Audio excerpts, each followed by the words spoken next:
अरहंत वीतराग परमात्मा निर्ग्रंथ सद्गुरुदेव आगम वाणी को भाववंदन। जय हो।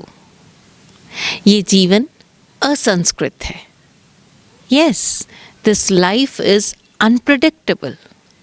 हमारे जीवन में अक्सर ही ऐसी सिचुएशंस, ऐसी घटनाएं, ऐसे मोड़ आते हैं जबकि हमें निर्णय लेना होता है।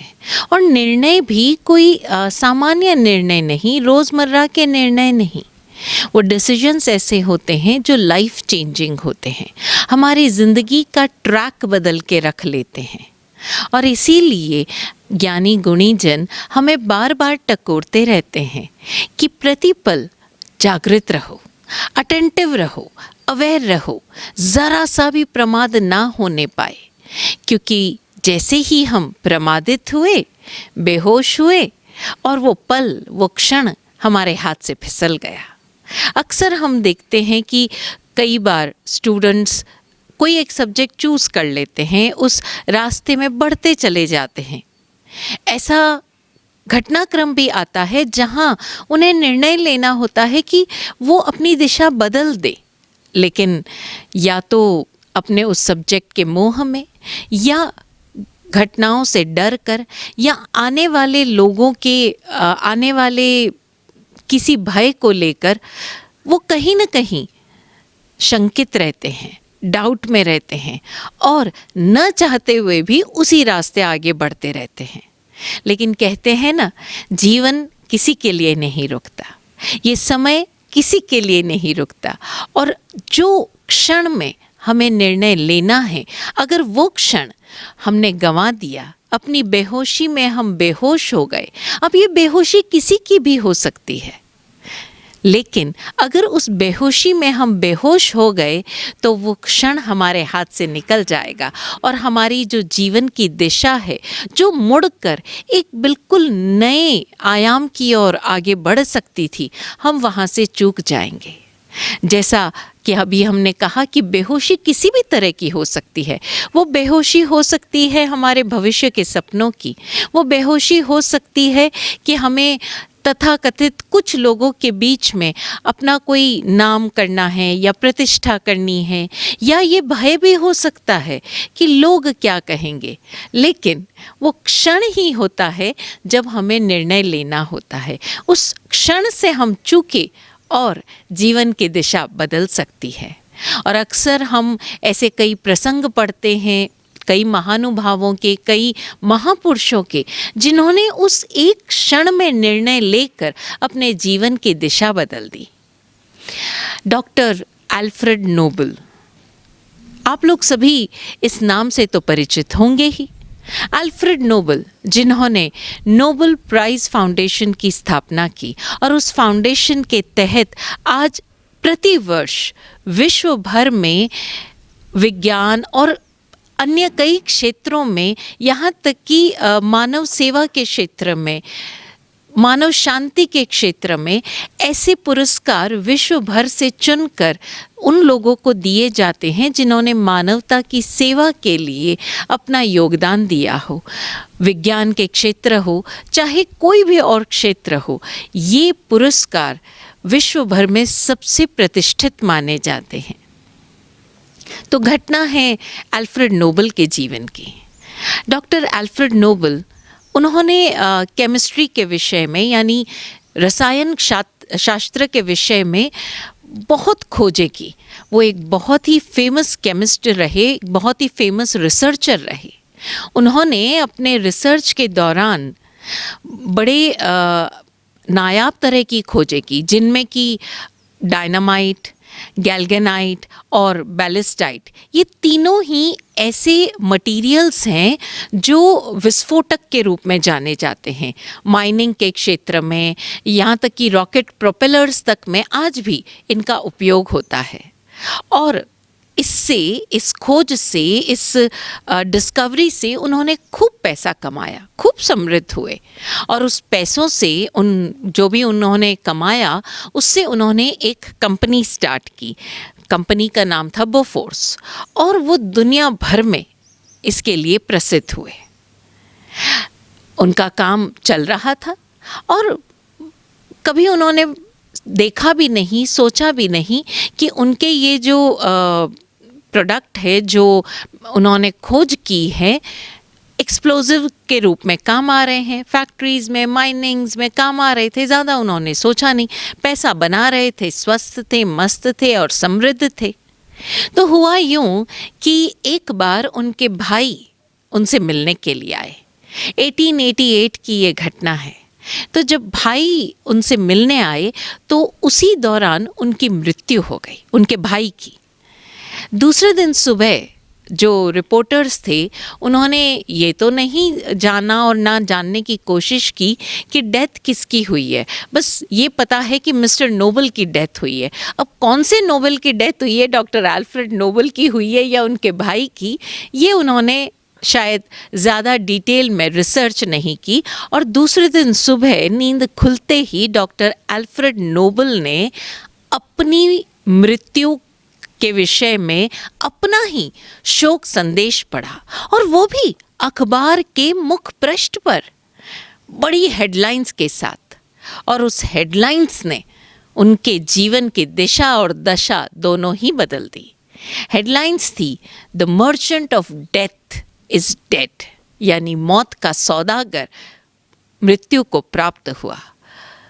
ये हेडलाइन पढ़ते ही वो चौंक गए। क्या मुझे दुनिया एक रसायन शास्त्र विशेषज्ञ के रूप में नहीं बल्कि मौत के सौदागर के रूप में याद करेगी? हाँ, माना मैंने जो खोज की है वो एक एक्सप्लोजिव के रूप में काम आ रही है, लेकिन मुझे दुनिया मेरे जाने के बाद इस रूप में पहचानेगी? नहीं, ऐसा नहीं हो सकता। मुझे ये पहचान बदलनी होगी। वो एक हेडलाइन, वो एक क्षण उन्होंने ज़रा भी नहीं गंवाया और तुरंत निर्णय लिया। उन्होंने अपनी सारी संपत्ति, लगभग सारी संपत्ति से $250 मिलियन का एक फाउंडेशन स्थापित किया और 1895 में पूरी प्रक्रिया से पूर्ण होकर उन्होंने नोबेल प्राइज़ेस की स्थापना की। और आज आप और हम सब डॉक्टर अल्फ्रेड नोबल को ना तो बोफोर्स कंपनी की स्थापक के रूप में जानते हैं और ना ही डायनामाइट या बैलिस्टाइट जैसे एक्सप्लोजिव की खोज करने वाले के रूप में। हम डॉक्टर अल्फ्रेड नोबल को जानते हैं उस व्यक्ति के रूप में जिन्होंने विज्ञान या अन्य क्षेत्रों में नई नई डिस्कवरीज के लिए, नए नए अन्वेषण के लिए प्रोत्साहन दिया। जी हाँ, नोबेल प्राइज़ प्रतिष्ठित है आज भी पूरे विश्व में मानवता की सेवा के रूप में खोज करने के लिए। और डॉक्टर अल्फ्रेड नोबल, जिन्होंने मात्र एक क्षण का भी प्रमाद किए अपने जीवन की दशा बदल डाली और दिशा भी। जी हाँ, आचारांग सूत्र का एक सूत्र है, धीरो मुहूर्तमवि णोपमाये। धीर पुरुष मुहूर्त मात्र के लिए भी प्रमादित ना होवे। वो एक क्षण ही काफ़ी होता है हमारे जीवन के निर्णय लेने के लिए, हमारे जीवन की दशा और दिशा बदलने के लिए। ये एक क्षण का प्रमाद हमें न जाने किस गर्त में धकेल सकता है।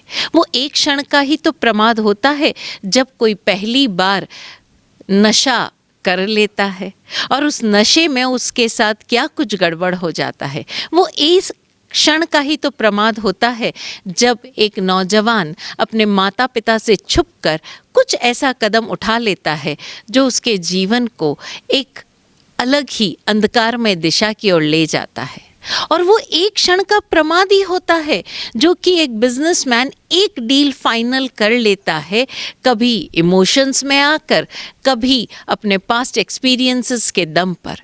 और वो एक क्षण का प्रमाद उसके जीवन की दिशा बदलने के लिए काफ़ी होता है। देखा जाए तो अगर हम जागृत रहें तो प्रतिपल ये सृष्टि, ये यूनिवर्स ऐसे अवसर हमारे सामने लाता है जब हम जागृत रहकर चीज़ों को बदल सकते हैं।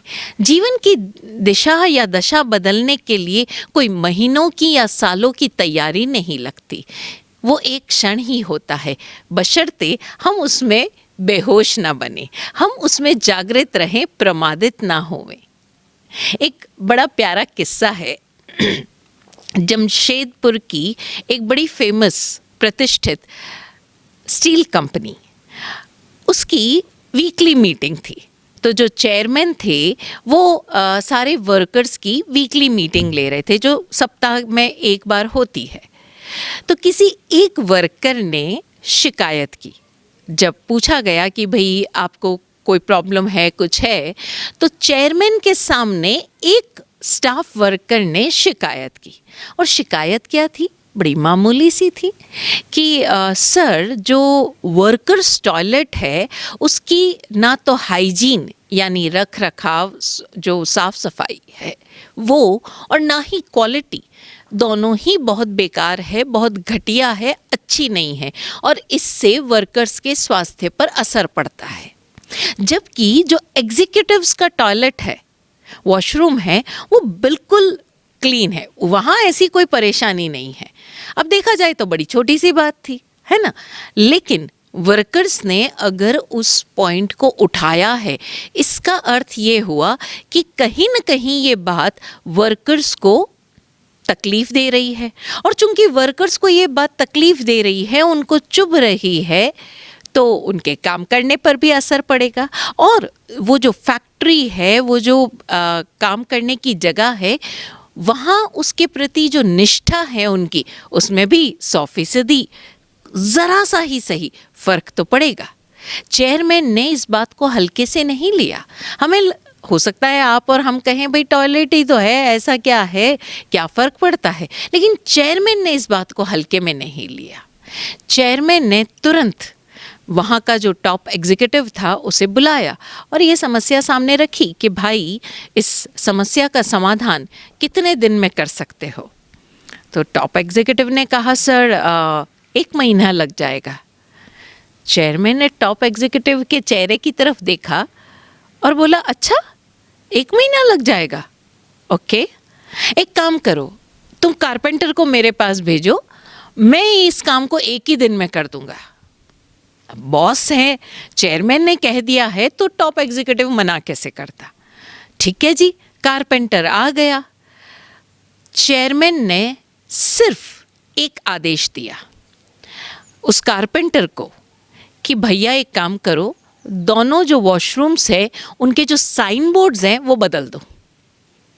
कल से एग्जीक्यूटिव टॉयलेट के बाहर वर्कर्स साइन लगा हुआ था और जो वर्कर्स था उसके बाहर एग्जीक्यूटिव्स का साइन लगा हुआ था।